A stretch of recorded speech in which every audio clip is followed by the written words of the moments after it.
We are excited that you will be studying at Birkbeck soon. We understand that non-native speakers might need some additional support, and we are offering it. Once you're enrolled, we will send you information about English language classes that you can take part in even before the academic year begins. In the autumn term, we offer weekly English language classes, and we are currently planning on offering them online and on campus. We of course also have academic study support classes and excellent learning support tutors. We are looking forward to getting to know you and being there for you throughout your studies. For now, please enjoy this mini session from our English language tutor directed at international students who probably have not been to the UK before. Video 1, London Lingo. Hello, my name is Melanie Ferreira and I teach English for academic purposes at Birkbeck, University of London. Studying at Birkbeck, you will gain knowledge and skills and enhance your career. It will also allow you to meet people from all over the world, providing you with unlimited opportunities to develop your communication skills both in academic and professional settings and in more social settings too. Now, living in London, you will quickly hear and see all sorts of words and expressions typically used in the UK and London in particular that you may not have heard before. So the purpose of this short video is to teach you some language commonly used in everyday informal conversation. To accompany this video, there's also a worksheet for you to help you test your understanding of these new terms. So, a question for you. How do Londoners refer to the river that flows through the capital city? Is it A, the Shard, B, the Thames, C, the Serpentine?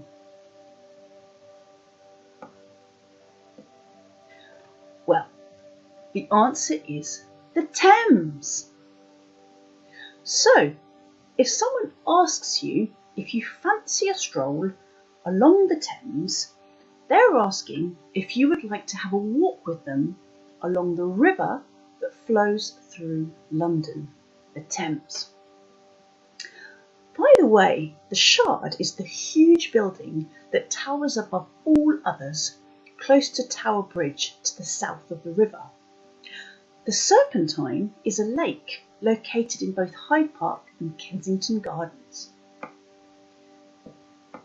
The underground system is a great way to travel around the capital, but do you know what Londoners call the underground? It's known as the Tube. You might know this if you've already visited London as a tourist. The Tube is divided into zones, and Zone 1 encircles the central part of London that includes Oxford Street, the West End, and the City, the central business district of London. Populated residential areas are more likely to be found in Zones 3 to 6. Now, when you step off the tube also refers to the actual underground trains, you may hear the announcement, "Mind the gap." This is warning you to take care, as there can be a bit of a gap between the station platform and the train door. So, London can be your oyster, or rather, the world is your oyster. Do you know that phrase, created by Shakespeare? It means that you have the ability to achieve anything you like in life. Students travelling across the zones on the tube or buses will need an Oyster card.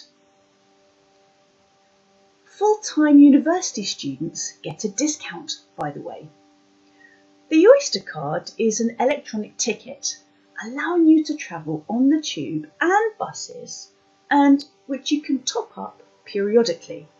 So you will need a few fivers and tenors to top up your Oyster card. What are fivers and tenors. A fiver is a common way of saying a £5 note, and a tenner refers to a £10 note. And a quid, do you know what that means? It refers to pounds. So if you're shopping in a market and the trader tells you something costs £5, they mean it costs £5 or a fiver, in other words.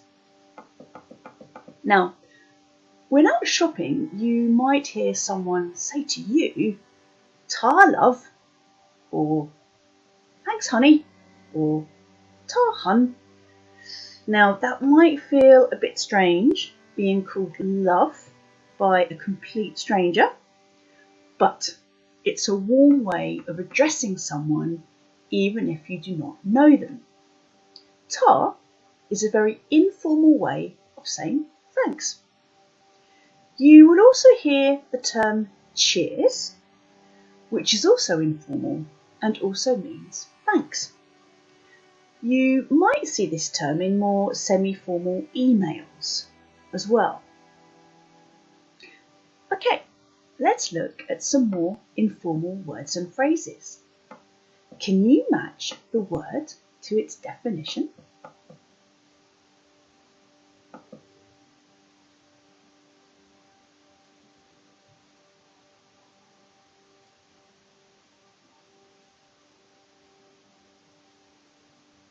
Okay, let's check the answers. That's rubbish. This is an interesting and very informal term because it can mean a few things. Firstly, something is not very good. The film was rubbish. The app is completely rubbish. Number 2, it can show disagreement with what someone thinks or says. His talk is a load of old rubbish. What a rubbish suggestion. Thirdly, you can also say you're rubbish at something, meaning you're really not very good at something. I'm rubbish at playing tennis. I'm a rubbish singer. A cab means taxi and is commonly used in British English. Loo is a very informal way of saying toilet. So if you hear someone asking where the loo is, it means they need to go to the bathroom or toilet. Blimey is a common expression used in British English and is more likely to be heard in the south of England and London in particular. It simply expresses surprise and wonder in either a positive or a negative way. For example, "Blimey, I've just passed my driving test." "God, blimey, you didn't jog all along the Thames this morning, did you?" "I've just been given a parking ticket of 60 quid. Blimey, how am I going to afford that?" The origins of this term, "God blimey," derives from the term "God blind me." So, there you go. An introduction to a few words often used in informal, everyday communication. So, can you remember the word for underground? Yes, the tube. And how is the underground system organised? Yes, zones 1 to 6. Often you might be asked, what zone do you live in? And how do Londoners refer to the river? Yes, that's right, the Thames. Now, try the exercises in the worksheet that accompany this video. Test how much you can remember and have learnt.